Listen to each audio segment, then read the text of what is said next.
নমস্কার। আজ আপনাদের কাছে এলাম আমাদের যে গল্পটি আপলোড হবে তার বিশেষ কিছু বার্তা নিয়ে। আসলে এটা কোনো ভূতের গল্প নয়, এটা একটা প্রতিশোধের আগুনের গল্প, যেখানে প্রতিশোধের আগুন এমন একটা ভুল পথ বেছে নেয় যেখান থেকে আর কোনো ফেরার রাস্তাই থাকে না। পঞ্চানন একজন অসহায় বাবা, যার একমাত্র মেয়েকে হারানোর যন্ত্রণা তাকে ভিতর থেকে ছারখার করে দেয়, আর এই যন্ত্রণায় তাকে ঠেলে দেয় অশুভ তান্ত্রিক শক্তির দিকে।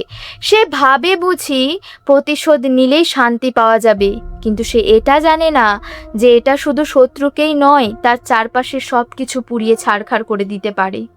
অন্যদিকে নীলমণি অহংকারী, টাকার গরমে অন্ধ হয়ে যাওয়া একজন মানুষ, যে নিজের ভুল বুঝতে পারে তখনই যখন তার পরিবারের উপর নেমে আসে অশুভের কালো ছায়া।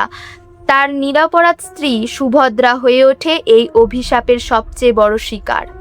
গল্পে আমরা দেখি কিভাবে একটা মারণচক্র, একটা ছোট্ট ভুল, একটা অমানবিক সিদ্ধান্ত একটা পুরো পরিবারকে ধ্বংসের মুখে ঠেলে দেয়।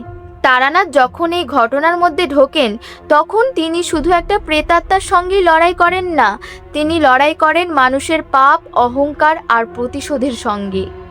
এই গল্পটা আমাদের একটা খুব কঠিন সত্য মনে করিয়ে দেয়, অন্যায় করলে তার ফল একদিন না একদিন ঠিকই ফিরবে, আর প্রতিশোধের পথ কখনোই মুক্তির পথ নয়, সেটা শুধু আরও অন্ধকারের দিকে মানুষকে ঠেলে দেয়।